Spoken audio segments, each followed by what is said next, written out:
everyone and welcome to my reading Skulduggery Pleasant Deathbringer reading vlog. So for this one obviously I'm going to be reading book 6 of Skulduggery Pleasant as well as the short stories I need to read for Armageddon Out of Here. Now admittedly I have already started this book and I have already read the short stories, but quite frankly England's in the middle of a heatwave and I just was not in the mood to film on the hottest day of the year so far, so I've made some notes and I'll go through them now. First of all, I'm going to start with the short story simply because it's the easiest one. So the first story, which was named Across a Dark Plain, I really enjoyed this one. I like seeing Skulduggery meet Reef and the idea that that's why he was holding out for revenge against him. I also really like the cowboy setting, and it just made me sort of think of Death from Discworld on the horse Binky, because obviously Skulduggery, the living skeleton, is on a horse, and it was just like,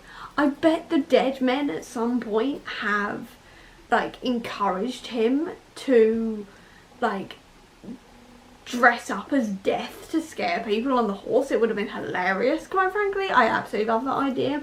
The second one, which is the Horror Writers Halloween Ball, I loved seeing everything from Gordon's perspective in this one and like how the two of them sort of interacted with each other, because we don't get that much throughout the series, so I really enjoyed that.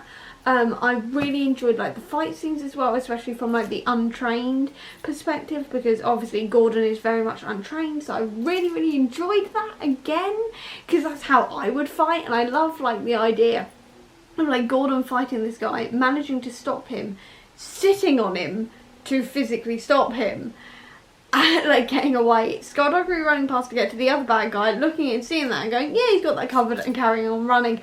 I just found that really funny, and I just really love the story. I think that one was possibly my favourite out of the lot, I'm not sure, but that was my favourite. Like, it's definitely in my top 5, I would say.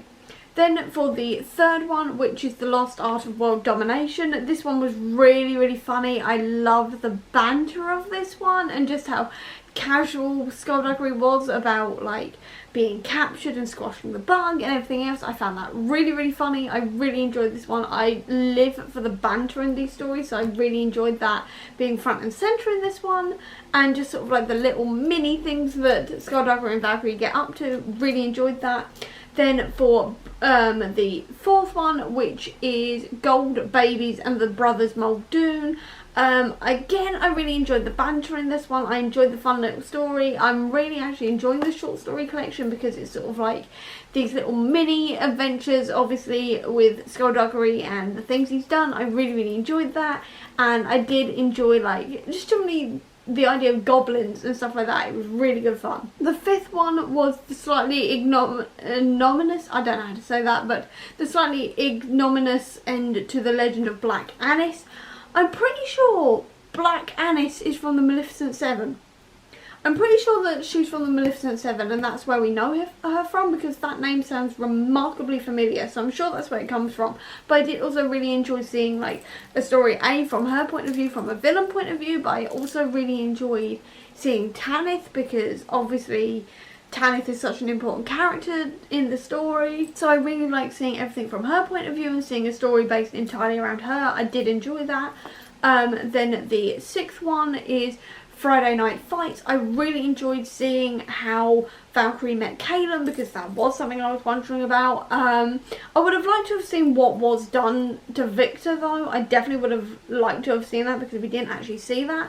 And then the final line in this, right, if I get to page 153, yeah, I've got to scroll backwards, is she was a teenage girl and she made stupid decisions sometimes, but she wasn't a complete idiot.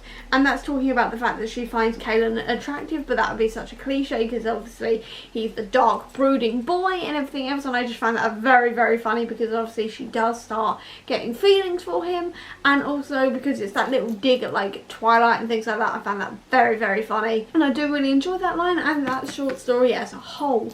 Then the next one was My Sotis Terror, I'm pretty sure I'm not pronouncing that right either, but I really enjoyed the Addie LaRue vibes from this one, in the sense that this character is forgotten about by everyone she's ever met apart from Skulduggery. I really enjoyed that idea and exploring that idea, because obviously there are going to be people like that in the world of Skulduggery, so it was nice to see a short bit with that character. And then finally, the last one I read was actually no, there was actually another two. So the Wondrous Adventures of Jeffrey Scrutinous.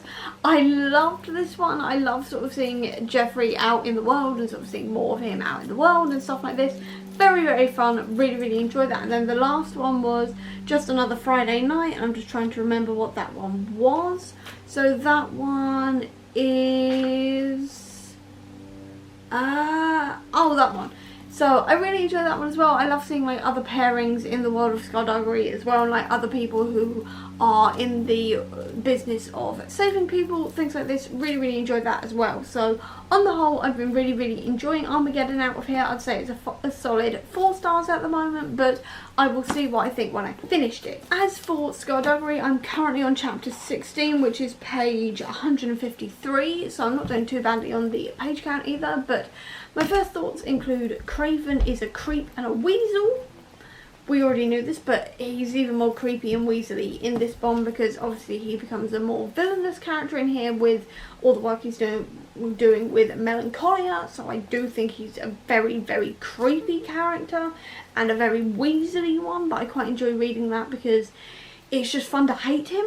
It's just really fun to hate him, essentially, so I really enjoyed that element of it. I also really enjoy like the inclusion of Kenny and that outsider perspective, because obviously we don't get that many perspectives from people outside of the world of Skulduggery. We do occasionally, but not very often, so it's really fun to see someone from that outsider perspective, and to also then cringe because you know what's coming with Kenny and what Kenny's going to do and everything else. It's just that moment of going, oh god, like I do with every character inclusion, where it's like, oh no, I know where this is going. So I find that very, very interesting to sort of see that point of view and also sort of go back and remember everything that Kenny does in this story. In that sense as well, I really enjoyed the interrogation scene because it was just really, really funny, and I love the fact that the second that Detective Inspector Me turns up, you know exactly who it is, and it's made very, very clear right from the outset that it's Skulduggery and Valkyrie without ever saying their names. And I really like that. I really like the banter of it. I really sort of like seeing it from somebody else's perspective, because you usually see it from Valkyrie's perspective, who worries about Skulduggery, but she also knows what he's like, so she's sort of used to it in that sense. So seeing it from another person's point of view, the outsider's point of view, who's got no idea about magic or anything, was so interesting and so fun. I really, really enjoyed that. Then on page 49, you've got the idea that people are saying that Valkyrie is going to be safe with Skulduggery from Lord Vile, and I'm like hell is she going to be safe from Lord Vile when she's with Skulduggery? Skulduggery is Lord Vile. He is Lord Vile. It's so like, everyone's like, oh yeah, she'll be safe around him, and they're constantly talking about how like Vile's going to be around and he's going to be after Melancholia and all the rest of it, and like Skulduggery and Valkyrie have to be careful, and this whole time Skulduggery's just like, he is Lord Vile. He is Lord Vile. It's so like interesting. The more times they talk about Lord Vile and the more they mention him and stuff like this, and the more they pound home that this guy was fully evil, the more interesting it is to go, ha, you're talking to Lord Vile. I find that very, very funny and very, very interesting. And I just love the fact that everyone's like, oh yeah, Valkyrie's going to be safe from Lord Vile because she's with Skulduggery, and Skulduggery won't let anything happen to her. And it's like, he is Lord Vile. And obviously no one knows, and no one knows she's Darkess, and I find that just so amusing. I shouldn't, but I do. And then also another thing on the secret identity front is the fact that with Valkyrie cheating on Fletcher, obviously it's wrong, and obviously she knows it's wrong, but the fact that she's still doing it is very, very interesting, because I like to think that this is sort of like the idea that Darkess is making herself known more in Valkyrie's actions, because Valkyrie's starting to do bad things, and I like to think it's because she knows she is Darkess, and Darkess is that evil character, so she's starting to do bad things because Darkess is making herself more known in Valkyrie's head. Obviously she's already burst freed twice now. So obviously she's in the back of her head and stuff like this. So it's just this moment of going, is Darkest affecting what Valkyrie is doing? And I find that a very interesting conversation, and I definitely want to bring it up with everybody else in the group chat when they get there, and obviously in the live show, but I don't know if it's her dark side coming out, or if it's just Valkyrie making mistakes because she is a young teenage girl. I don't know, but I do find that very, very interesting. And the final thing I wanted to mention was the fact that I've just gotten through the attack by Melancholia on Valkyrie, and I find it so interesting with the fact that Melancholia is so vicious against Valkyrie. She's so against her, and I find that so interesting watching her fight her in that sense and really sort of cause her a lot of pain, but Darkest doesn't come out. But then also Skulduggery's reaction, where he's very much like, you've just hurt my best friend and I am not going to let her get away with this. I find that so interesting how protective he is of Valkyrie. Like, he knows that she's more than capable by herself. But I love the fact that he's so protective of her as well, and that he will tear the world apart if someone hurts her. And I love the fact that it's not in that sense that he is in love with her, like it usually is with like male characters with female characters. It's very much this idea that she is one of his best friends. She is his partner in like crime solving and stuff like this, and he deeply cares about her like she is like his sister or like his daughter kind of thing. And I find that very, very interesting in the sense that he's very much like, I will really go down like a ton of bricks on the necromancers for what they've done. And I find that so interesting. But then also you've got this idea of like Ghastly as well talking to Ravel, and now I'm going, wait, is Ravel the man with the golden eyes? Because he's the one who agreed to Nye going in as the doctor for the sanctuary. And I'm like, wait, is Nye? Like, is Ravel the guy with the golden eyes? It's one of the dead men. Can't remember which one it is, but I think it's Ravel. And now I'm side-eyeing him. I'm side-eyeing all of, like, the dead men apart from Ghastly, because Ghastly's the one that gets nobbled. And I know that half the others do as well, or like, all of the others do. But apart from the one who's the man with golden eyes. But I can't remember which one's the man with the golden eyes. I think it's Ravel. And now I'm side-eyeing. Because I'm like, wait, you've put Nye in the building. And now I can't remember why. It's annoying me because I'm like, I remember so much of these books, but at the same time I remember nothing. And now I'm just like second guessing myself as to what happened and whose fault it is. I can't remember for the life of me, and I'm like, who is the man with the golden eyes, and why didn't I agree to Ravel agreeing to Nye being in the sanctuary? And is it for another reason? Because I can't remember. I can't remember whatsoever.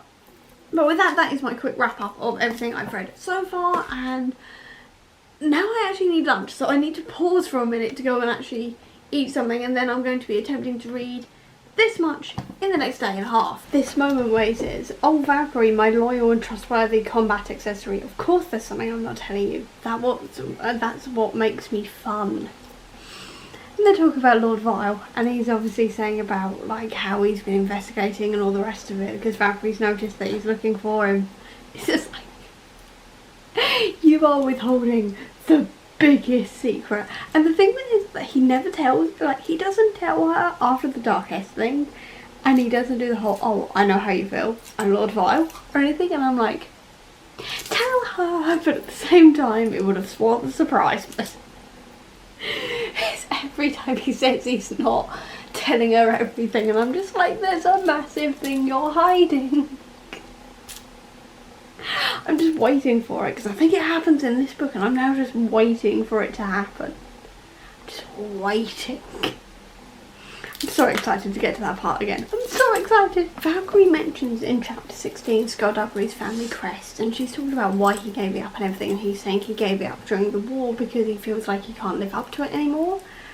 And what gets me is the fact that we don't know what his family crest was or anything. We know he had brothers and sisters and things like this, and It makes me wonder if he's friends with the people he's friends with because they remind him of the family that he lost. So like Ghastly feels like a brother and things like this, and like obviously all the dead men were like his family, and Valkyrie sort of like being like that daughter figure and things like this. And I do wonder if we're ever going to find out A, what his born name was, B, what he actually looked like, and C, if he's ever going to pick up that crest again, because they do talk about it quite often in these books about the family crest, and I do wonder if he's ever gonna like pick it back up again, because I'm starting to wonder if maybe in the final book, in like the final chapter, he becomes human again or something, and like he starts looking human and he picks up the family crest again and stuff like this. I don't know.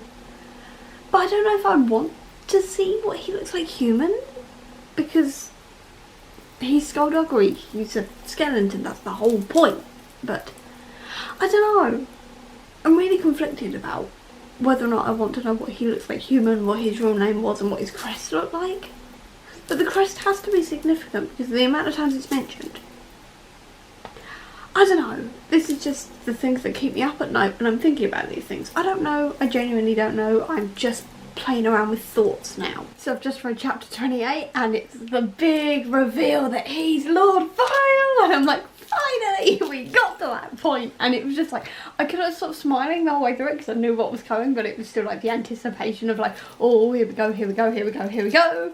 And it was just like, oh my god, and I completely and utterly forgot that Tenebrae was the one who brought him back. I just completely and utterly forgot that Tenebrae is the one who put that like spell on him so he came back. That completely left my mind. I did not remember for the life of me how he came back. So that was a really interesting thing to remember. And then obviously as soon as he says, I'll get the page back, says like, what were you talking about? What outcome? What were you waiting for? For the knock on the door. Necromancy killed him. Necromancy brought him back. His loved ones were dead. His life was war. His life was death. And with every year that passed, he was losing more and more of the person he thought he was. With every year, he was becoming somebody else. And then he knocked on the door of a necromancer temple, and I knew he had come home.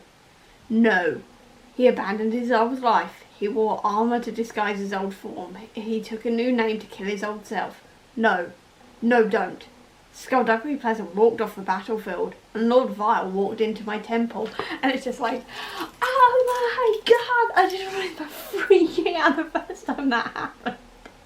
I was like, what? It was such a good plot twist. And what's so interesting is the fact that you can actually see it coming when you've reread the books a couple of times, because it's like, whenever Lord Vile is mentioned, it's either mentioned that Skulduggery was dead at the time and nobody knew that he was back and they all thought he was dead or missing or whatever for those couple 100 years. And it's also mentioned that it was after his wife and child died and all the rest of it. And they also always, whenever they mention like Lord Vile, Skulduggery always goes quiet, or he completely like he starts acting slightly different and he gets a bit cagey at points and stuff like this. He hides it really well, but he's always in the room whenever Lord Vile is mentioned by one of the main characters. He is always in the room. And you get these hints the whole way through, like that he's got this dark side to him and he's really like not a good man, and like how he'll do anything like to protect Valkyrie, and he's got this real dark side to him, and he's got this angry side and he's not to be trusted and all the rest of it. You just think, oh yeah, morally grey character, it's fine. Sort of like the Doctor, in the sense that you have this great man, but at the same time there's this real dark side.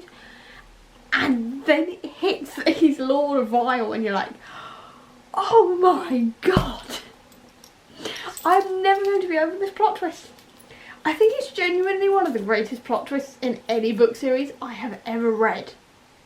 Genuinely, I think it's one of the greatest plot twists because it just hits you like a freight train when it happens. It's so good. Like, it's so good. It's like the reveal of the Winter Soldier for me. And it's very much this idea of like the Winter Soldier is actually Bucky Barnes. And it's that kind of idea, only the fact that Skulduggery did it willingly, whereas Bucky didn't. Such an interesting plot twist. It's so good. I cannot wait to just talk to everyone about this in the live show next month. I cannot wait. I've been holding this in for 6 months. I can finally talk about it and I'm so excited. I was right about it being the subconscious of Skulduggery as to how Lord Vile's arm was coming around. So it says when he went into the world of the Faceless Ones, they tortured him and he cracked. They drove him insane, and while he seems to have recovered for the most part, he's different, isn't he? You rescued him, he came back, and all of a sudden we're talking about the Deathbringer. This is not good news for our dear friend. After all, we necromancers called him the Deathbringer when he was Lord Vile, didn't we? But he turned his back on all that, and now he's home, and we're saying that you, his precious little Valkyrie, might turn out to be the Deathbringer. Well, it's all too much. Events conspire to bring him close to his empty old armour, and that power reawakens. His armour gains sentience, stands up. He has no more control over it than you or I have control over a stray thought. And I knew it was his subconscious, but I couldn't remember how it came back. So it was obviously the fact that everything that happened to him with the Faceless Ones sort of obviously caused a lot of problems for him mentally, because obviously something like that would cause problems mentally for you. And then being near Vile's armour and the idea of like the Deathbringer and things like this sort of brought it out. And I know there was something to do with the sentience, but I couldn't remember exactly what. And I'm just like, even now, this is like my 3rd reread of this book, and even now I'm still reeling from the whole thing that he's Lord Vile. It's just, it shouldn't still freak me out. It shouldn't still be at that moment of like, oh my god. But it is. It is completely that moment. And it's mind-blowing. It's absolutely mind-blowing. It completely and utterly blows my mind. Every single time. It is so cleverly written. So cleverly written. Valkyrie attacking more in chapter 32 is such like an interesting I keep on saying interesting, but after everything that happened with Vile and seeing like this dark side to Skulduggery, and then seeing Valkyrie and that anger in her and what she'll do as herself when she's angry when her family has been attacked, is such a good parallel, because it's like both Skulduggery and Valkyrie and Lord Vile and Darkest are 2 sides of the same coin. And it just draws that parallel even more between Valkyrie and Skulduggery being so similar, in the sense that they've both got this darkness inside of them that isn't even their bad side, it's just what happens when you threaten those they love. And it's such an interesting parallel to see how Valkyrie reacts to her family in danger after we've seen what happens when Skulduggery's family gets killed. He gets angrier and angrier and angrier and becomes Lord Vile, whereas she becomes angry and even angrier and becomes Darkest. I can't remember exactly how she becomes Darkest, but you know what I mean. She gets angry and she becomes Darkest, and it's just the constant parallels between the 2 of them. I absolutely live for it, and like the viciousness of Valkyrie as well when her family is threatened is such a good scene. Like how vicious she gets. I love it. I love how dark this book goes. Like I love how dark all of the series goes, because it just is progressively getting darker. I absolutely love that. Like I love dark books, and this one is the darkest one yet, and I'm living for it. I've just got through the breakup of Valkyrie and Fletcher, and I do think it's sort of like true what Fletcher is saying, in the sense that she does think she is, well, maybe not perfect, but she is like used to having people like fawn all over her and immediately think she's amazing and all the rest of it, so you can see where Fletcher is coming from. But at the same time, I'm still kind of glad they broke up, because I do not think Valkyrie does love Fletcher as much as Fletcher loves her. And I do think, maybe not that she could do better, but do you know what I mean? It's that sort of thing where she was with him because she liked him in that way, but I think also because he was useful for missions kind of thing. And again, it's him saying, obviously she's modelling herself after Skulduggery, so when he's cold she's cold and stuff like this.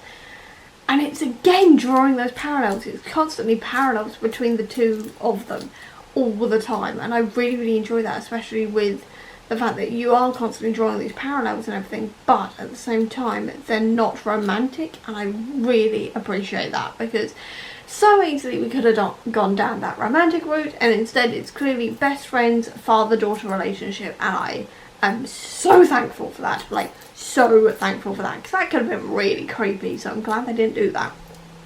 But I love the fact that they're still drawing those parallels, even now, like, constantly.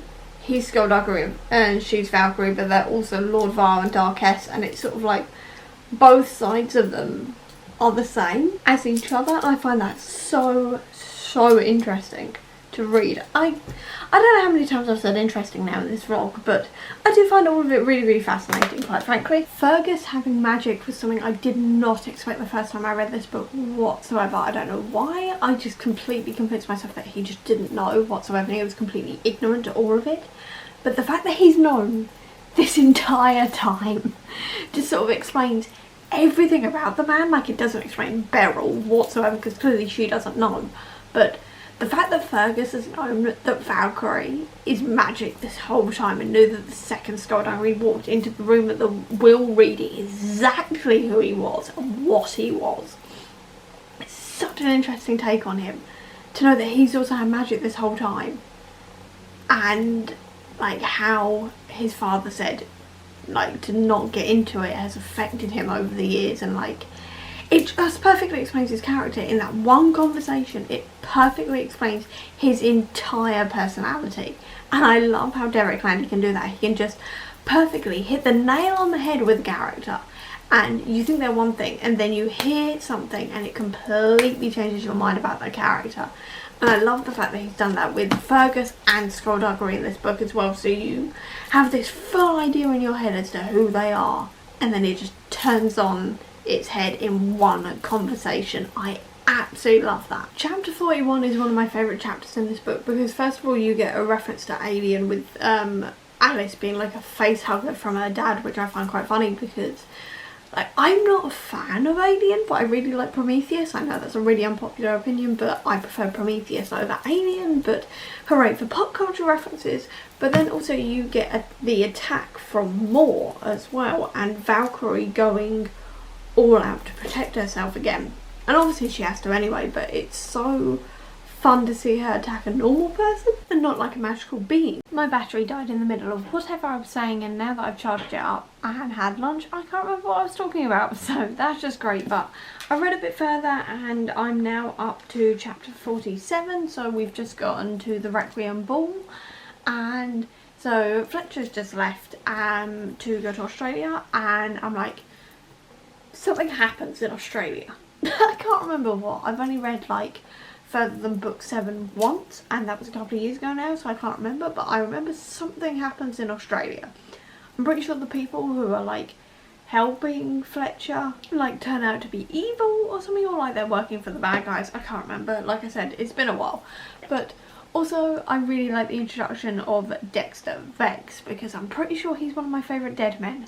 I really like all of the dead men characters, to be honest, but I'm really glad we get to see another one, and they sort of slowly just start popping up throughout the books now when you get more obviously at the dead men and everything, and I cannot wait to reread everything about the dead men, because they were genuinely some of my favourite characters. So I'm very looking forward to seeing more of the dead men and seeing exactly all of them and falling in love with all of their characters again, because I mean Dexter Vex has been in this for like half a chapter and I'm already like, yes, you are one of my favourites. So that tells you something. I absolutely adore the battle between Melancholia and Lord Vile. So when Skulduggery comes back to life again and he goes, that wasn't Lord Vile, this is Lord Vile, and becomes Lord Vile. It's such a good sort of battle of the incredible powers. Love it. Absolutely love it. I'm in the middle of it, but I love it. I absolutely just seeing Lord Vile properly powered up, there's nothing like it. There is nothing like this battle.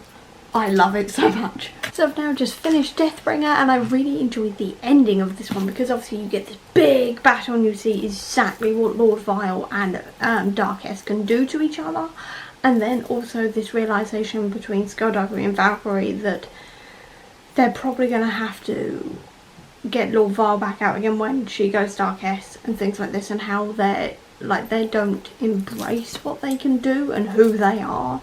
It's very much a thing that they are very much ashamed of, but at the same time they're learning to deal with. I really enjoyed that section of it, and I also really enjoyed the final bit with Kalen, because he's finally dead. I don't like Kalen. I've made no secret of this. I really hate Kalen as a character. He is clearly a Twilight mockery thing, and I'm so glad he dies, and I'm so glad that Valkyrie kills him. You know, because it's sort of like, in every single one of these books you always get like the possessive guy and all the rest of it, who's actually really dangerous and has about 2,000 red flags, and yet the main character still dates them.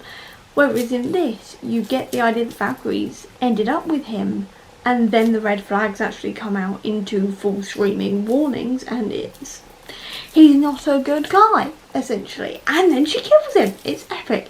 I absolutely love that. And then also you get that oh no moment with Kenny in the end, where he's planning to reveal all of this to the world, which is just such a fun storyline, and I literally can't remember most of what happens with it, so I'm going to be really interested to actually go through these books again and read it again, because after the next book I've only read each book once until book 9, and then I have read nothing further than that, so I'm very excited to just carry on this and get to the books I don't know as well, or at all. I just realised I never actually told you about the final short story that I needed to read in Armageddon Out of Here, which is based after Deathbringer, so I'm going to quickly mention that and then go back to the end of this video. So I really enjoyed this one. I've got to admit, I really liked the plot twist in this one, because I definitely didn't see it coming. I probably should have done, but I didn't, so I really liked the plot twist. I also really liked the fact that we brought back the Doomsday Machine as well, so I've explained